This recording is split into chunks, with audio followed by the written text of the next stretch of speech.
Hey guys, what is going on? My name's Tyler McNabb, and this is my YFZ450R. As you can see, the old girl is missing some stuff at the moment, and unfortunately we're in the garage today because I did some damage. If you watched my last race vlog video, you guys will have seen that I hit a tree, and I hit it kind of hard. And so you guys saw, if you didn't see that video, I'm gonna throw some pictures up right here, but we bent the frame real good. So tweaked the frame pretty good, bent it over, and as far as I can tell, that's the only thing that's damaged at the moment. I believe the A-arms are okay. So hopefully it's just the frame, which is saying a lot because the frame ain't cheap and it ain't easy to swap out either. But that's what we're gonna do today, is we're gonna swap out a frame. So starting out the process, I don't have the frame yet, but hopefully I'm supposed to be getting one in a couple days, and we're going to get this thing stripped down as much as we can without taking everything apart, and then get us a new frame, get it powder coated, and hopefully get this thing ready for the next race. Luckily, I've got like a month until the next MWXC race, so hopefully we can get this thing stripped down as much as possible and see what happens. So with that, I'm gonna throw you guys up on the time lapse, and we're gonna see how quick we can swap out a frame. So let's get to it.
Okay guys, well, we got her torn down, and I'll show you guys what she looks like. We got us a bare frame, and as you guys can see, she is a little crooked. So, a little twisted up here at the top, you guys can see, and then if you look at the frame right here, you can see where the powder is actually cracked. That's from that bend there. And then on this side, yeah, there's even a little crack right there, a little stress mark as well. So yeah, she got twisted pretty good, but that's what happens when you hit trees. So note to all the XC racers out there, don't hit trees. But we got her stripped down. I kind of saved some time by grouping some stuff together, so like I didn't take the spindles and hubs and everything off. And then I kept the rear end together, so the shock and the swing arm and axle are all still together. Just kind of some other different things. Kind of tried to keep stuff grouped together as best as possible, so I wasn't stripping everything totally down. Got the motor over here, Not looking too shabby. I really wish I had the time to go through and clean all this stuff up, because it hurts me to try to put this back together with stuff kind of dirty, because anytime I've ever done a full rebuild like this, everything's either been vapor blasted or freshly powder coated when I put it back on the machine. But I don't really have time to do that, unfortunately, so there will be some dirty parts going back on this thing. So I know some people don't like seeing that, but that's just part of it at this point, because we need to get this thing back together. I do have plenty of time till the next race. I've got a month, but I want to get this thing back together as soon as possible, because anytime you do a frame swap or any major piece of maintenance on these machines, you definitely want to do a test ride before you go out and race it, because you never know when you tear these things apart if you forget to tighten a bolt or something's not put together right or whatever, what might happen. So yeah, anyway, got it taken apart, but all we're doing now is we're waiting on the frame to get here, and so hopefully I'll catch up with you guys when I get the frame that we're going to put on this thing. So I'll see you then.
Okay guys, well, it's about a couple weeks since I last talked with you, and unfortunately I didn't pick up the camera in between because we were kind of overwhelmed with some other stuff going on, and I was just trying to get this thing prepped as best I can. But at this point we have a frame, and as you guys saw, it's coated.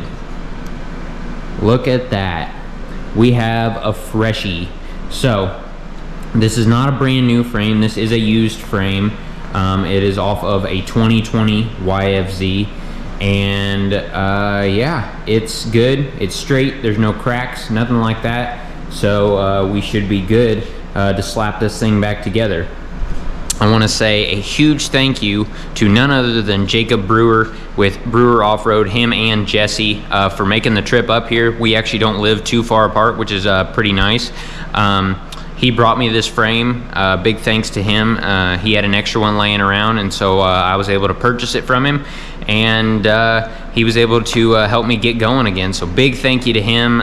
If you're not already, which I assume you are if you're subscribed to my channel, go check out his channel. He does a lot of cool riding and that kind of stuff. So go check him out, Brewer Off-Road. Anyway, big thanks to him, and we're just about ready to go. So we got this thing coated in our beautiful bright orange powder, and if you guys didn't know already, we're powder coating now. So we did this, me and my dad did this ourselves, which is super awesome. A little bit of trial and error went on. I coated it one time and had some light spots, so I had to strip it down, redo it. And so we're figuring all this powder stuff out, because I've done kind of some basic powder coating before, but I've never done it to this extent, big stuff like frames and everything. So still figuring it out, but we're getting there. This is actually the first frame I've ever done, so none other better to test than my own. So we kind of know what we're getting into now with frames, and kind of setting up some gun settings and that kind of stuff a little bit closer. So we're getting there. Speaking of, my dad's actually powder coating some sprint car parts right now, so he's going to be working on that while I am trying to get this thing back together, because as it sits, we have 2 weeks from the time I am filming this until the next Midwest race. It's actually a little less than 2 weeks. It's currently Tuesday, and the race isn't this weekend but the following. So we got to get this thing back together this week so I can ride it this weekend, make sure everything's good, do a quick test ride, and make sure she's ready to go to the race. So with that, one thing I will say, by the time you guys are seeing this video, make sure you go check out my other social media pages. I've got my Instagram right here, as well as just my general Facebook page, which is just my name, Tyler McNabb. I'm actually going to do a contest with this, giving away a free shirt. So go check out that contest on my social media. If you haven't seen it already, by the time I posted this, it will be up here shortly. But anyway, with that, I'm gonna quit talking and we're gonna get to assembling this thing. So I'm gonna throw you on the time lapse. Let's get to it.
Okay guys, well, after a good long while of working on this thing, we got her finished. So as you guys can see, we got the old girl all finished up, looking good as ever. So yeah, we got that brand new powder coated frame. Well, not brand new, but frame is powder coated and looking pretty darn good. So we actually had some issues that you guys didn't see. So anyway, let's see all of our issues. Yes, so first and foremost, if you guys don't know, the YFZ450 frames, they actually have where the steering stem bearing mounts. If you're familiar with like the Hondas, what they have is they have a little C-clip that slides down in there and expands into a groove, and that's what holds the steering stem bearing in. The YFZs, they actually have a nut, and actually I've got one over here. I've got an old one. I had one anyway. I'm not sure. Oh, there it is. So they have a little nut here. As you guys can see, there's a little hex inside of this ring, and there's threads on the outside. That little nut threads down into the frame, and so you actually have to have a special tool to be able to thread that in and out, and so I have that tool. That's not a big deal. But what happened was, and this is mostly my fault, I would say, and just, you know, stuff happens. So basically what happens is I went to I put the steering stem bearing in, I threaded my old nut in, and I should have just got a new one. Like, I should have just bought one. That it would have been way easier than all this, and maybe it would have went a little bit better. But my old one, the threads were kind of galled up, but I went ahead and ran it down in there. It didn't feel horrible. It was a little, you know, it felt like it was catching a little bit, but nothing bad. Like, I wasn't really cranking on it. So I ran it down in there, I tightened it up, it was good to go. And really, I should have just left it in there, and I don't know why I didn't, but I actually threaded it in upside down. So let me grab that nut again. So if you guys can see this nut, I'm not sure how good you can focus. You can see there's threads on the top, and then on the bottom it's smooth. So this is how it's supposed to go in, like this. I threaded it in like this, and it wouldn't have been a big deal because it was still sitting flush on the bearing, and it was gonna hold it in, not a big deal. But I decided I was going to take it out, flip it over, and, you know, it'd be all good. Well, what happened is when it came out, it left some material behind and it galled the threads up. So I ordered a brand new nut, thinking, okay, I'll get a brand new nut, I'll thread it in, and it'll probably be fine. Well, the threads were so bad that it tore up the new nut as well, and it wouldn't even go in. So I was like, crap, I've got this new frame, this thing is all screwed up, and I don't know what I'm gonna do about these threads. So I found somebody with a tap, for this, which is very unlikely because the tap size for this is 42 millimeter by 1 1/4 threads. So super uncommon tap. Shout out to Josh at Mud Motorsports for having it in stock and using it. So I took it down to him real quick. He was super nice. He got me in. I had him tap it real quick. They ran the tap through it. Everything looked good. Not a big deal. Well, the issue is after they ran the tap through it, the threads were so small and there wasn't much material left since I had galled them up so much that I got a brand new nut for the second time, and I screwed it in. It went in no problem, but then when I got to the bottom to go tighten it, it stripped out. It's like, you gotta be kidding me. So it was nothing Josh did. He helped me out amazing, but this is just part of it. There was just no threads left. After I had already galled them up and then he tapped them to fix them, there just wasn't enough thread there left to catch, and so the nut stripped out. So I was like, crap, I'm gonna have to get another either lower frame rail or brand new frame. And so I was trying to figure out what to do because I don't have time. By the time you guys are seeing this, this will either be like the day of my next race or like a couple days before my next race. So right now it's a week before the race, so I don't have time to get another frame and swap everything over. I just don't. I got some other stuff going on this week that I need to finish, and yeah. So what that means is we did a little redneck engineering. So originally what I was gonna do is I was gonna take it to Mike Walters over at Podium One Engineering. I was just gonna have him put some welds on top of that nut, say screw it, because at this point the lower frame rail is useless. I mean, if I weld it in there, it doesn't matter anyway, because I gotta get a new one.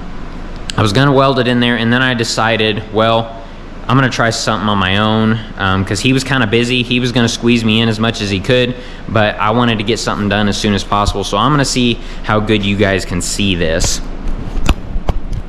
If we look down inside the frame here, you guys will see up in here on the end of my finger, there is a screw sticking out the side of that bearing holder. And then if we go over to the other side, you will see another screw sticking out of the side of that bearing holder. So what I ended up doing is I drilled and tapped the side of that, and I even drilled through the nut that's inside there as well. I drilled through and I tapped through both of them so it was threaded, and I took 2 of those Allen heads as set screws and I threaded them through to hold that nut in place, because otherwise it would just pull right out. So you guys are probably gonna judge me for this. I don't know. We're gonna see how it holds up, because my wallet is empty and I'm out of time. So I needed to do something. And at this point, the lower frame rail it doesn't matter, because I need a new one anyway. So what I'm probably gonna have to end up doing is this winter just getting a whole new frame, because a lower frame rail brand new is like $1,100 and a brand new frame is like $1,400. So you'd be stupid not to just buy the whole frame. So that's what I'm gonna do this winter.